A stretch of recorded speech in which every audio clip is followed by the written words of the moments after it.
situation. So if we're gonna kill this guy, If he's already dead.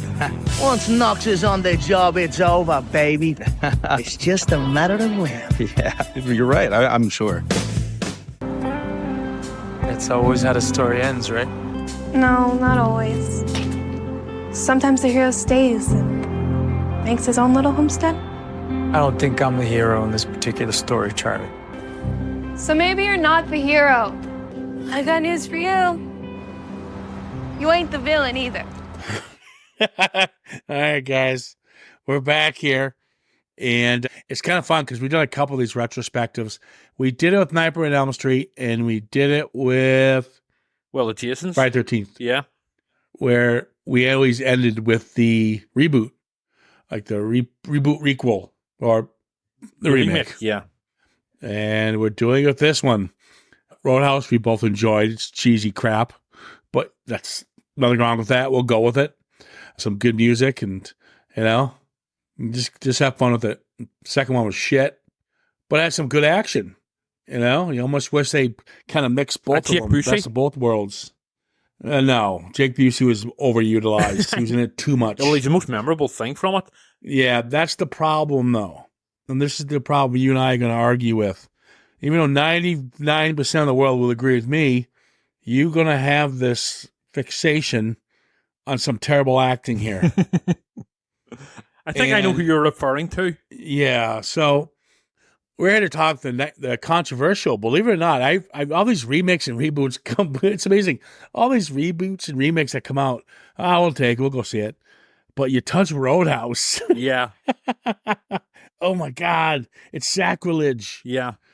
Because obviously the original was perfect, in every way. Yeah. But I'm cool with that. It's like Tango and Cash. I don't want people touching it. So I'll go. I get it. But you got Doug Liman here, man. This guy is an A-list director.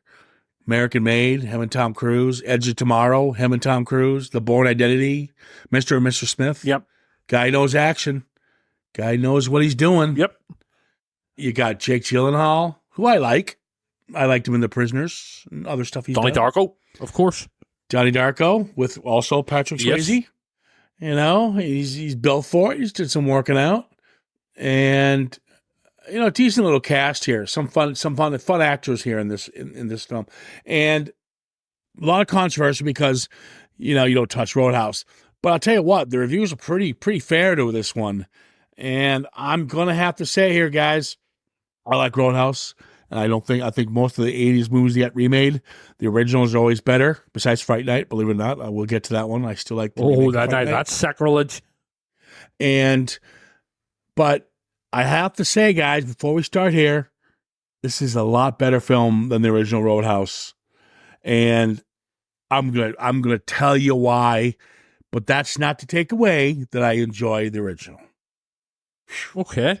This is where everyone just get fucked. Yeah, well, I mean, certainly on a technical level and, acting wise and stuff, well, apart from a certain chap who will get to. I wouldn't say acting. Jake Gyllenhaal is very good here. Yeah, I think Swayze is good, but we'll go over, and that's more about direction. Jake Gyllenhaal is told what to do and how to do it. So he can do comedy as well, very well. Yeah, he can play deadpan pretty good. Yeah. So this is a film that back in we had the Phantom Menace. I'm going completely opposite direction here. They did these what they call CGI stunt doubles. So what they did was they would use the stunt actors, the one actually fighting. The famous one would be Ewan McGregor, Liam Neeson, and Ray Park fighting Darth Maul against the other guys. Yes. Obi-Wan and I can't remember his name. Qui-Gon Jinn. There you go. And that wasn't them fighting on that battleship, Death Star, whoever it was. It's all green screen. It was stuntmen. But what they do is they CGI the heads of the actors onto the stuntmen's bodies. Yes. That's what they did here. And it's called CG fight doubles. Mm-hmm. And stuntmen use it now for these quick close-ups. And they go so fast that it blurs the image so you really don't see. That it's a fake punch. Yeah. Yeah. No, don't get me wrong. Jake Gyllenhaal, Conor McGregor, and the gang, they all did their, obviously trained and fought in certain scenes. But this is how they did this. So these close-up shots, because a lot of the fighting here is done close-ups. And one of my complaints about the original one, there wasn't enough fighting. Or even the second one upped the fighting a bit. This one, balls to the wall, has some really cool fights. Yeah, the action's good. Yeah, so we're going to jump into this one, and we're going to talk Roadhouse. All right, we've Nobody got... wins a fight. All right, so this time around in Roadhouse, we've got Jake Gyllenhaal, who plays Dalton, an ex-UFC fighter. Elwood Dalton. Who left the ring for his violent temper toward a fellow fighter. He killed. We got, sadly, Conor McGregor, plays Knox, who pretty much just plays himself. He looks like a fucking obnoxious, smiley leprechaun. He looks like a psychotic fuzzy bear. Yeah, that's perfect. I like that. I will with that. It's terrible. It doesn't ruin the film because you have such good supporting villains that are so bad at what they do. We kind of talked about that with the original Roadhouse. The one thing that works about this film is that they keep I always believe if you're doing a remake, make it your own, do your thing. You have the right to do that, but be respectful of the original. Yes, and keep the source material there. And they do that incredibly well. They do, actually, to be fair. And that's because of Doug Liman and his direction team, and the DP and the writing and all. Yeah. So we got Jessica Williams. She plays Frankie, who's the bar owner here of the Roadhouse, simply called the Roadhouse. It's not Frank this time; it's Frankie. Little nod to the original. We got Danila Melchior. Yes, she's a Portuguese Ellie. actress. She played Ratcatcher 2 in the Suicide Squad. Oh, okay. I didn't really see her background much. Yeah, I like to see Billy Magnuson. He always plays a good brat. Yes, he's the spoiled brat kid of the main gangster who we'll never see because he's in jail. Yes. Well, we might see for a sequel. It'll be interesting because that'd be an interesting sequel. Revenge. Yeah, have Robert Davi or something play him. Yeah, exactly. He'd be good. So we got Billy Magnuson who plays Ben. And then we got the guy who plays the sheriff, Joaquin de la Media. He always plays baddies. Big Dick? He always plays bad. That's his name on it, Big Dick? I just call him the sheriff. But that is his name. Then we got Laura, Billy, Reeve, Del, Vince, Mo, Charlie. So there you go. Yeah. I like the henchman who's a nice guy. Who's actually, it's like he's wound up, he's wound up on the wrong job, and he's like, oh, hey, how's it going? You know? And I'm glad he was spurred by Jake later on.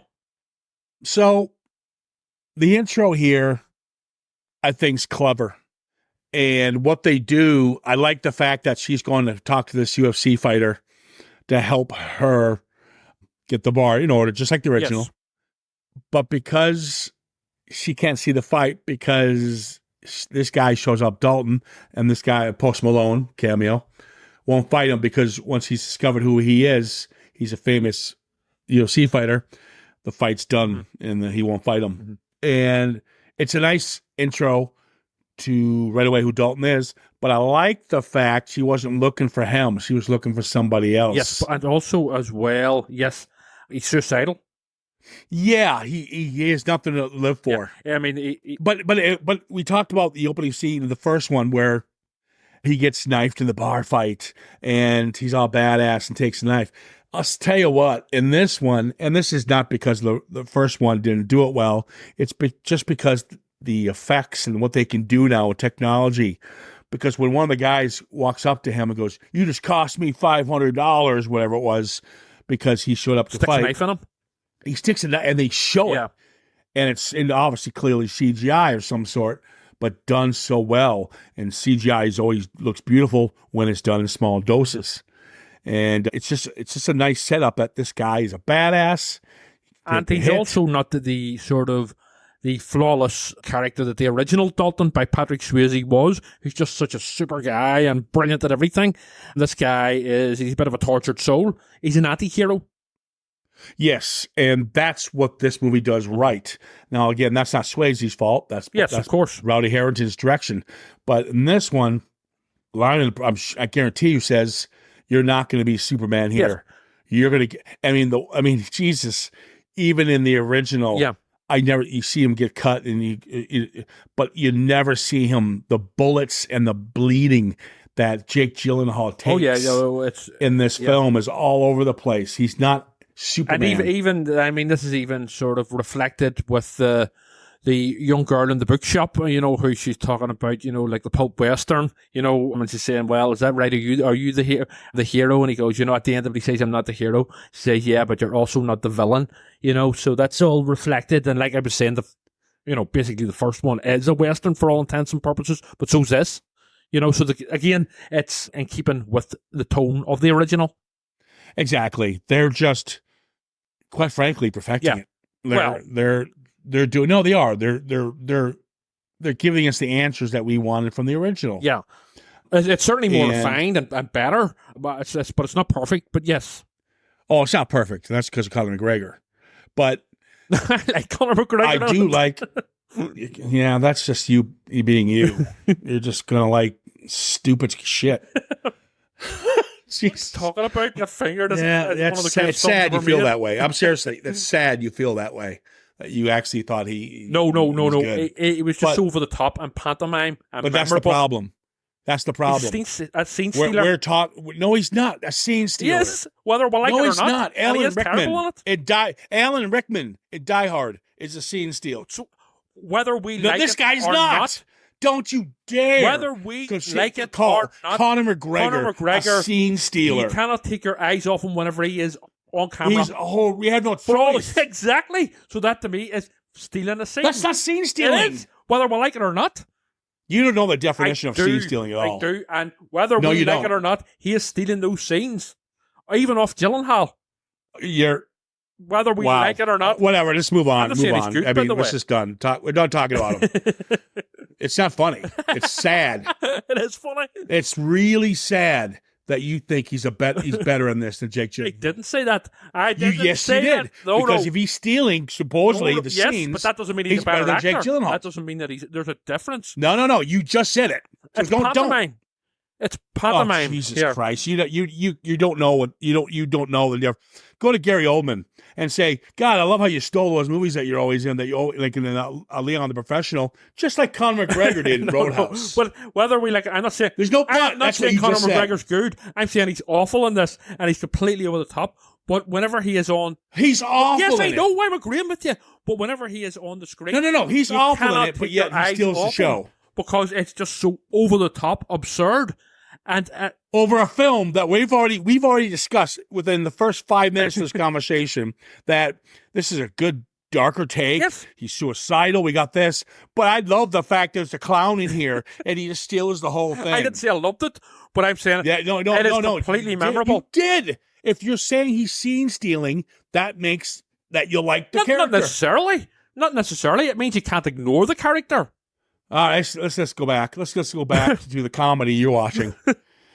Unreal. Mm-hmm. Unreal. But anyways, like you mentioned in the beginning of the podcast, yeah, he's suicidal. And that scene on the train tracks. Yes. Now he gets hit by the train. He decides, well, not today, but he can't get the car out in time. Yeah. And he takes a hit. Pretty nice little, I don't know if the car wouldn't have exploded, but he takes a walloping, and he kind of puts you in the car a bit when he does that. He takes a lot of wallopings in this. I know. But I do like the fact we have once you make this character Dalton suicidal, it makes him the guy who has nothing to lose. So he doesn't give a shit then. He's a time bomb. Yep. Mm-hmm. So when he decides to take this role, he obviously takes his bus at this point. He can't take the car anymore. They wrote off him buying a car every time, which I like. Yeah, different. Rid of his car pretty early on. Yeah, to a train. Yeah. We're introduced to Glass Books. That's Charlie and Steven, the father and daughter team. I like these two characters a lot. Likable and sort of they provide good sort of bookends for the beginning and the start when he goes to Florida Keys, which in reality was shot in the Dominican Republic. Yeah. Yep. It was the Black Keys they called it or Black something? Key or something. I think it's called. Yeah. Yeah. The little restaurant next to it's called the Double Deuce. Yes, there's quite a few references in here. Well, I mean, he hooks up with a doctor lady as well, Yeah. But this one can act. Yes, she can act. Yes. Now, the great thing about having Steven and Charlie, they're not in it enough, but like you said, they're mainly in the beginning and the end. They'll have a cameo here and there, but they're kind of the narrator, not the narrator. They're kind of the beacon of hope for him. They're his wise men. They represent sort of a normal life. Yeah, and sanity. Yes, there's a nice line near the end of the film where he's leaving. And he goes, I'm not the good guy. I'm not the cowboy going away, blah, blah, the sunset. I'm not the good guy. And she makes the comment, but you're not the bad guy either. You're not the villain. And that's exactly where he is. He's the anti-hero. He's middle ground. Yeah. Very well done. And I hope people catch some of the lines that are actually in this film and not be blurred by all the, the action and stuff. We talk about 80s cheese a lot. That's our favorite. And this blends some dark tones, but it blends some humor into it. That might be when you're talking about with McGregor. And then you'll blend some cheese. It keeps the 80s cheese, especially with the boat chase scene. And the villain, the main villain, the son of the gangster.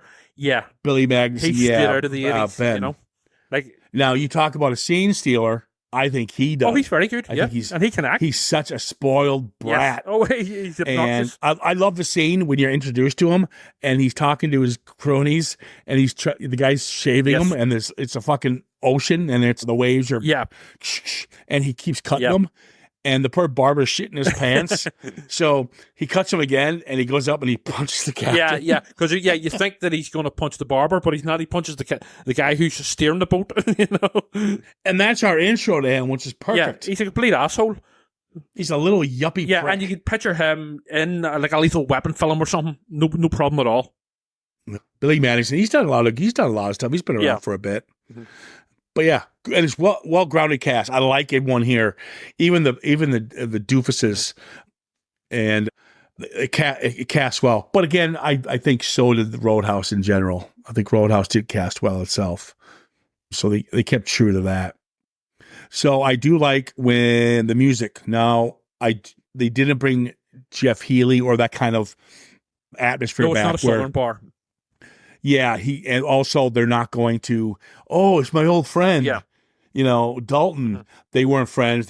Matter of fact, every scene there's a different band playing. Yes, and some of them are jazz bands and all sorts. Yeah, and their music's fucking good in this movie, isn't it? It's pretty decent. Yeah, it's pretty likable. Yeah. And I really like the Post Malone song. It seems quite authentic. Yes, and yes. And set up for today's standards. Yes, you can picture these types of bands in bars these days. It's not a honky tonk bar. Not that there's anything wrong with that. You know what I mean? But it's not the sort of it's updated well. I like the fact. I think they also got away from the relationship because of the fact. Sadly, Patrick Swayze and Jeff Healey are past now. They're gone. So I don't think they wanted to step on that. Yeah. Let that be Roadhouse. That's the 89 Roadhouse thing. And I respected that a lot. Also, we talk about Carrie. Remember Carrie? I fucking couldn't stand in the first one. She shows up with breakfast and blah, blah. This Carrie's actually kind of cool. I actually prefer the original. But no, that's just an exaggeration. No, I think they're both pretty annoying, to be fair. No, this one's okay. Yeah, she is still a little more irritating. And she calls to his house, which is now a boat in this one. Yeah, breakfast. Obviously, a replaying of the scene from the original. Yeah, but they don't. But she's not Gaga. No, she's not. She's not annoying. Yeah. You know what it could be? She's not doing it over the top. She feels normal, like a normal person. I'll say that. Yes. And thankfully, we are spared the sight of Gyllenhaal's butt, unlike bare butt. Yeah, he plays it. He puts his pants on. He's got underwear on when she shows up. He says, "Yeah."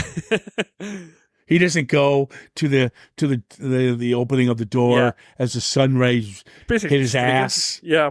Yeah, and he pauses for a minute. Yeah, exactly. And that's totally like a bit of a sort of an in-joke about the original and that scene with Swayze running about literally butt naked. The first encounter. Yes.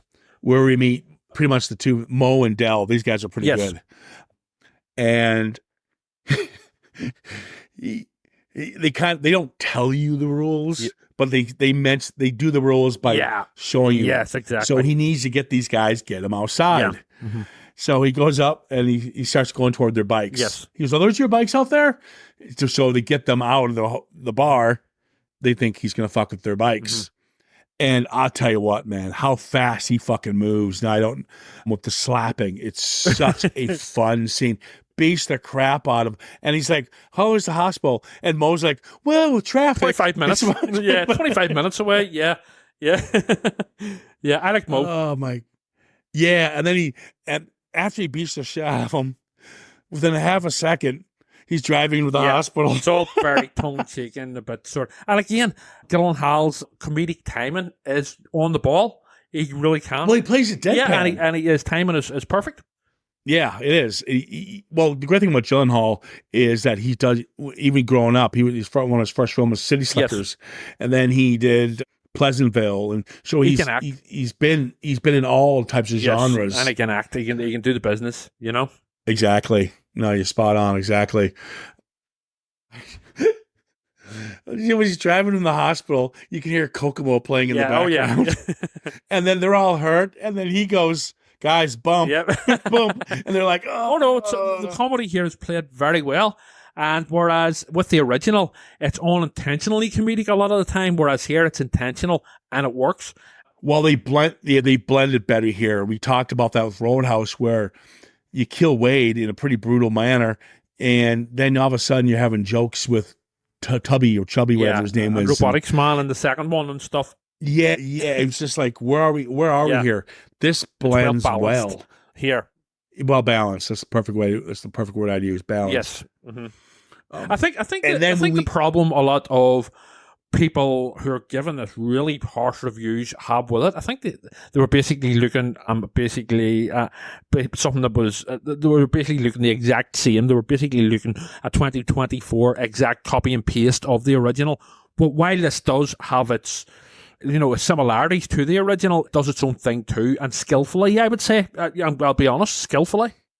Again, that goes back to the director behind it and the talent in front of the lens as well. Like when they handle when he meets Ellie, the doctor. Yes. And he needs to get stitched up. He just go, "I don't pain." Rambo. What was that line he says? Pain don't hurt. Well, he does say a line in reference to the original here, which nobody wins a fight. Yeah. But he also says, I don't want any paperwork. Yes. He doesn't say I don't want help because he's in pain. Yes, he just says, I'm not going through the paperwork. Yes. So just give me a bandage. I'll do it later. I love how the boat is called the boat. Yeah. See, her uncle owned all these, and he just called them where they were located. Yes, that's right. The boat's the boat. The Roadhouse. The Roadhouse, yeah. Exactly. But another thing which they rectify as well here from the second one, they have a fucking crocodile in it, and it eats a bad guy. It eats assholes from the start. Yes. I was about to say that. They finally give us and I promise you, they did their homework, these guys who wrote this, totally. And they put that crocodile in there just because we never got to 100%. See the death of the crocodile. Yeah, definitely. Or they listened to our podcast. Well, but in the future. Yeah, time travelers, Doctor Who, yeah, and a TARDIS. But yes, that was 100%. They were on the same page as us with the second one, not giving us a crocodile eating someone. Yeah. I do think. Oh, that's right. They want this. This one kind of gives us. Well, I think it's the same story in the original. It's a bit, They just want the land because he wants to build an empire. Yes, that's exactly what it is. It's basically his dad, and there's basically money involved to do with, I'm assuming, drug dealing and stuff. But it's basically they want to knock the Roadhouse down. They don't actually want the Roadhouse itself. They want the land, and they want to control the whole of that area, that region of wherever it is in front of the Florida Keys. Yeah, because it's easy to get drugs in and out or something. Yes, it's about the depth of the waters. Yes, that's right. Yeah. Mm-hmm. There's a nice shot where Dell is going to try to kill him. Yeah, because he wants to get revenge, and he's walking on the bridge, and the car's coming. There's a car coming behind him. It's kind of just like a passing buyer. Then all of a sudden he hits it, and the car comes right at him, and you're still there. he actually takes that hit, and you're with him. Yes. And he obviously goes over the bridge and he makes it, but the way that whole thing was, again, the nice blend of CGI and practical really, really worked for me. And I was like, I think it also works blown. these scenes as well, and especially because it's the CGI is used sparingly, but also because these scenes are happening at night, they can sort of hide it a bit more. Any weak flaws within the CGI. Yeah, it works. And it's happening so fast, you can get away with it being a little blurry. Exactly, and it's the same with the fights later on, especially like the final fight with Conor McGregor and stuff, which which does. Who's better actor than Alan Rickman? As you said at the beginning. I did not say that, but I'm saying whether we fucking like it or not, and despite how bad he is, you still it's not even, you don't even have a choice whether you like him or not. He's just like in your face. He's literally in the audience's face, along with the characters in the film. A psychotic fuzzy bear. So when after the attempt, Del goes to try to finish him off at the boat. And this is where he gets eaten by the croc. You just saw the car scene where I kind of jumped a little bit. This scene scared the shit out of me because I totally forgot about the crocodile at this point. I didn't. I was waiting on it. And I do like that Jake Gyllenhaal tried to help him. But he can't. But there's nothing he can do. He's basically crocodile food. Yeah. Yeah. And he deserved it. Arsehole. So then after he gets it, Jack and Sam show up. It's fucking hilarious. He's, man, you already said you got to come with us. And he's got his gun in his belt. And he's like, that gun's going to be useless. Why? Well, because I'm going to break your index finger and you can't pull the trigger. And he does it. Who's what? By the time he even finishes the sentence, he breaks his index finger. Yeah. Because they're morons. They're basically idiots, So most of these villains here are, No offense, but that's I think the way it would be. Exactly. Yeah. It's a bit of an obscure sort of comparison here, but almost a bit like Dead Man's Shoes, which we've just recently reviewed. Yeah, where they're morons. They're dickheads, like people. These types of criminals usually are in the real world. Incompetent idiots. Well, the son, and then they got the son, who's, speaking of the most incompetent. Yeah. Mm-hmm. He calls his dad. Again, we never know who the dad is, but I guarantee you this movie doing incredibly well. Yep. There'll be a camp. Somebody's coming back, and because Knox survives too at the end. Yes, that's right. So Knox might be back. Oh, Jesus. But this is where Knox he's kind of his hitman, his go-to henchman, the cleaner, I guess you can say, to go in and kick some ass. It sucks because it's completely over the top. I think it's because I think the problem with Conor McGregor is a lot of people don't like him because he's a dick. He is. He's a dick. I'd be honest with you. I don't follow the UFC or anything like that. So no, just the whole thing where he hit that poor man in the bar. Right, I don't know much about it, to be honest with you. And he's just nobody. People don't. I know of him, but this is the first time I've properly seen him do something. I don't follow this sort of UFC Neither stuff. Do I. So I don't really. I'm not in on that. So this is the first time I knew who he was. He's obviously. I don't follow it either.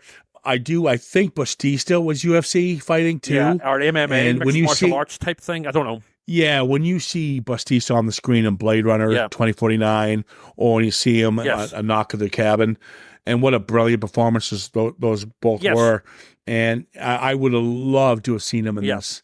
That to me would have been a threat. I guess because you've got the comic book element of the villains, where they're kind of Keystone Coppery, but you like them. You needed a darker element there to fix that. Completely over the top. You get this complete opposite character. I think Conor McGregor's a talented man. Clearly, he's fucking a machine.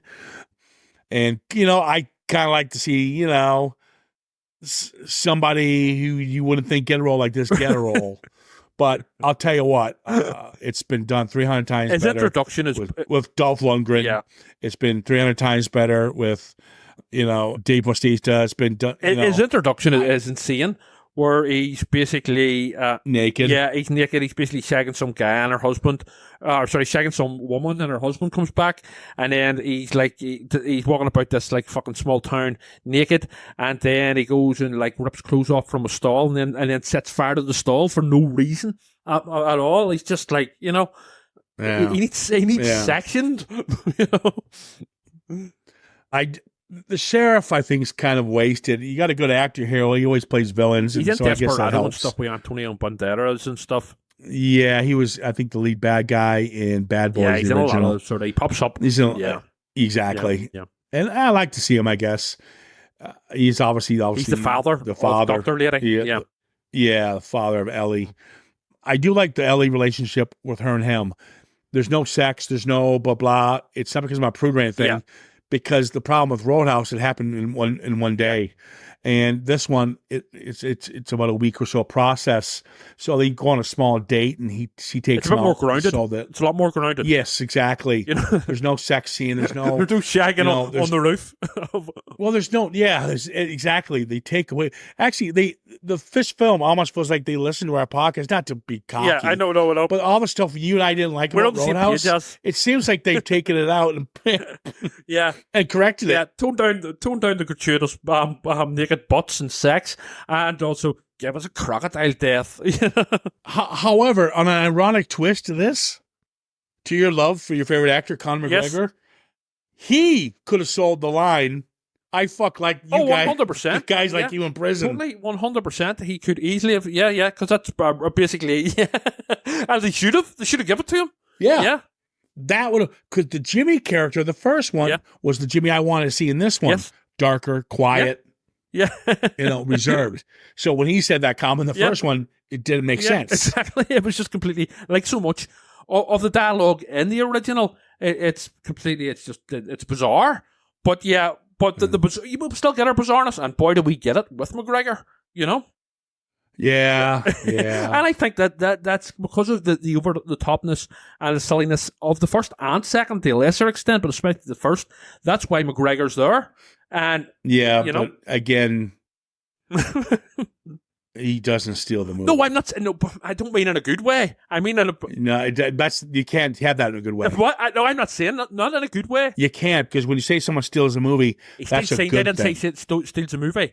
Gyllenhaal steals a movie. Okay, it's the same thing as steal the scenes that he's in.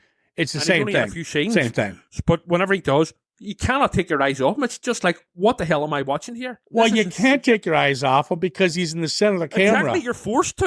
It's like yes, he's making you. exactly. He's forced on our fucking road. Exactly. You've Fucking got this hell. psychotic fuzzy bear screaming at you.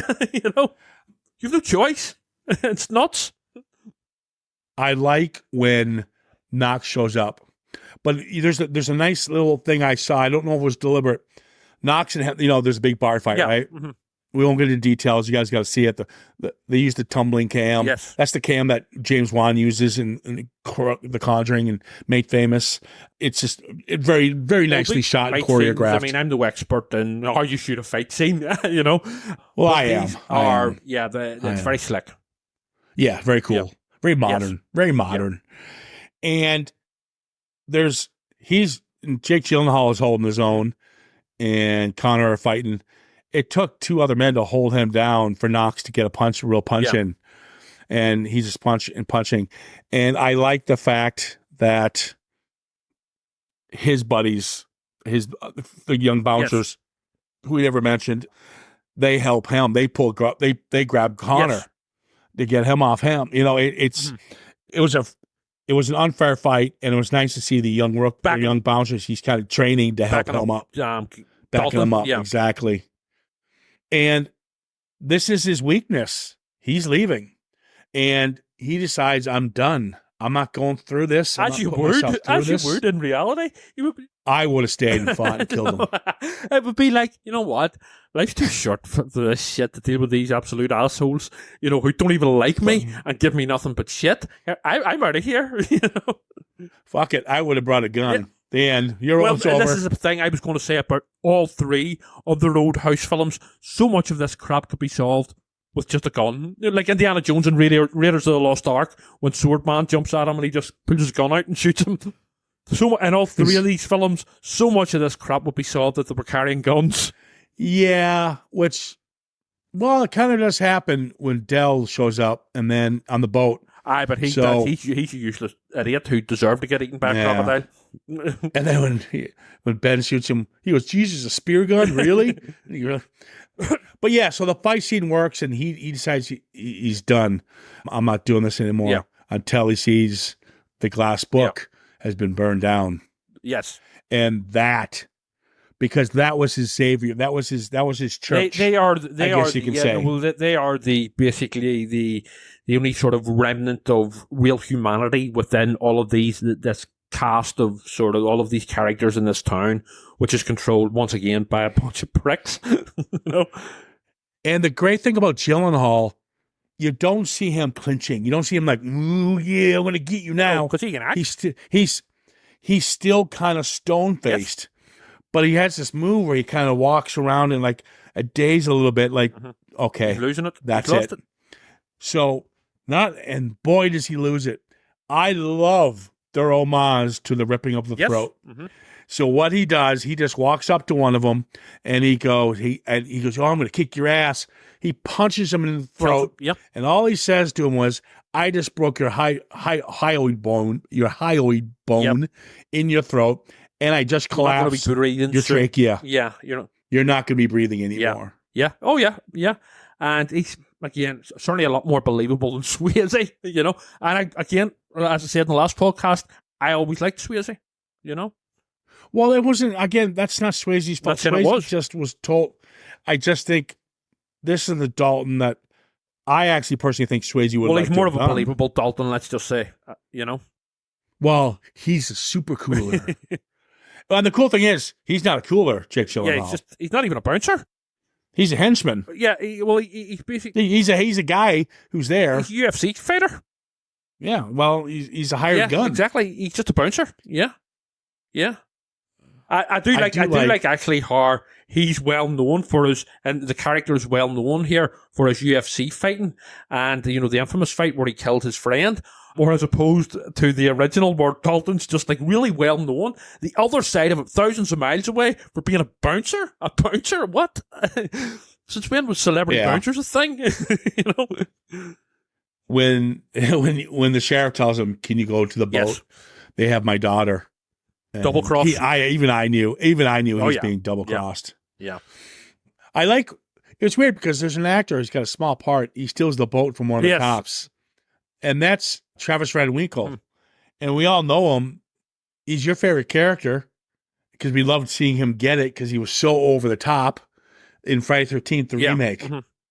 He was that yuppie prick who was so just a vile character. But it's kind of a small part for it. There must have been a director's cut somewhere. We had more of a possibly role. Yeah, possibly. This whole boat scene is so silly and over the top, especially when the sheriff's on the boat and he goes, "You're looking very comfortable." And Dalton's like, "You look very comfortable for the fact they have your daughter." And he's like, "They don't have my daughter." And then Ben's like, "Well, actually, we do have your daughter." There you go. Oh, and he's like, "Oh, double cross and a double cross." Yeah. No, I mean, this whole boat scene, all the action that follows it and stuff, it's pure sort of 80s, sort of 90s action.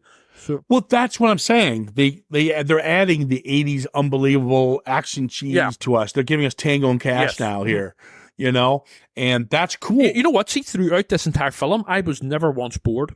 And so... Oh, no, not at all. Not at all. Well, in original Roadhouse, I wasn't either. Well, I mean, I wouldn't say bored, but I was getting a bit sort of... Are you for real? I was rolling my eyes. Yeah. There's the difference. Yeah.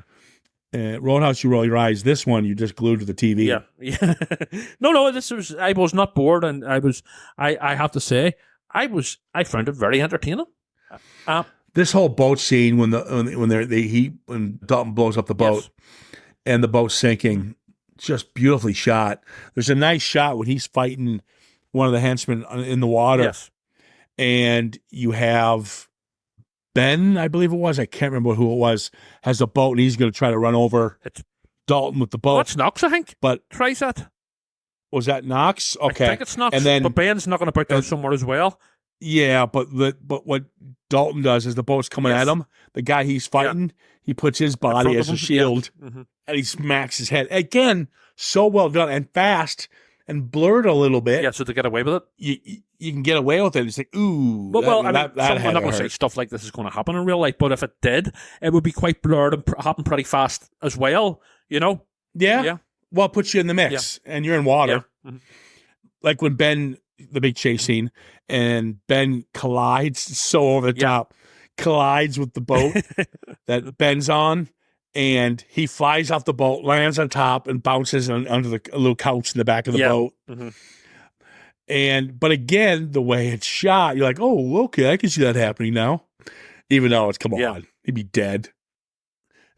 When Ben crashes his boat and flies on top of the roof. Oh, yeah, but of the Roadhouse. It's complete. I was actually a bit sort of concerned because I thought that they weren't going to have the finale at the Roadhouse.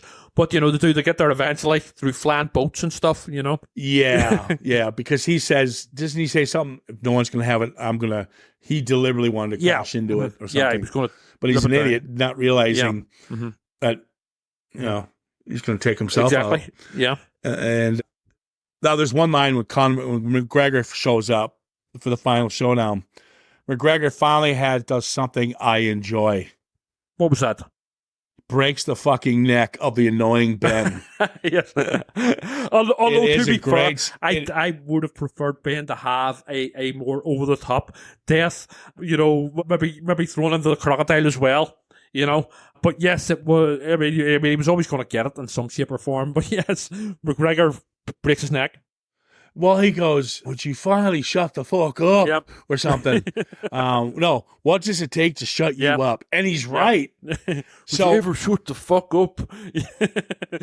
But before Knox shows up, there's a shot where Gyllenhaal's on top. He's obviously standing, looking down at Ben, and Ben's crawling to the bar. And there's a shot where Dalton rolls his eyes, and he's like, oh, come on. He's like, stop. No, he's like, no, he's serious. He's like, I don't want to do this to you. Please stop. It's over. And he still doesn't, because he's such a whiny. He just doesn't get it. And so obviously Knox takes him out of the picture. So, but that point, that's why I think Knox had to kill him, because I don't think Dalton would have, because he's so weak. And, Dalton would kill him in a second. He doesn't want to do it. So that's why Knox had to do it. Yeah. Well, I mean, they could have had it where, you know what I mean, where Dalton was left with no choice, but he had to kill him or something, or something stupid where he ended up fucking, falling into the crocodile or something, Well, of course, we already had that with the other bad guy earlier. So, yeah. I mean, yeah, but I mean, I was quite happy for McGregor to take him out, but I would have liked it to have been more over the top, like something like ripped his head off or something, something. Oh, that's now you're just going. Oh well, come on, we're watching Conor McGregor here, he's completely. Yeah, but now you're ripping head. That's just getting stupid. That'd be stupid. That you're ruining. But there's people getting by it's pretty even. It's pretty even. No, it's not. It's not that bad. It's not. You're now going to a glorified violence for no reason. Wouldn't make any sense. But I'm just saying, it was just a bit too easy and quick for McGregor to break. That's the way it should have been. He didn't see it coming, and he hated the guy from day one. So I think everybody did. When you think about it, so the fight scene's really cool. Yes, it's very well done, and and they're both fighting really well here, and pretty much has Dalton. But I love how he just takes pieces of wood and uses them and like just fucking starts stabbing them and leaves him there. And then the sheriff says, "Get out of here.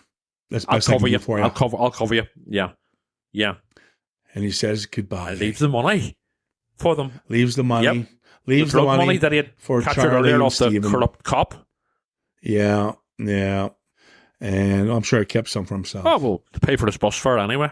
Yeah, sadly, we have to end with Conor McGregor's naked ass because he's still alive. If he comes back, so they would have to probably address it. If they have to bring him back. They need to kill him in the beginning. Do not bring him back for a full film. Maybe he could get his own spin-off film, just all about him and his story. People won't see it. He's actually the one thing people don't like about this film. If he wasn't in this would have been way higher reviews than it's getting. He is the only problem I really have with this film. You say he is Alan Rickman, that's fine. But I am saying right now, if he wasn't in it and you had a competent man, a competent actor, even a fucking woman, a competent woman. Dick Busey? You could have Maggie Q, somebody cool like that even. Somebody. But you didn't. You went for a UFC fighter. Utter madness. Doesn't work. Doesn't work.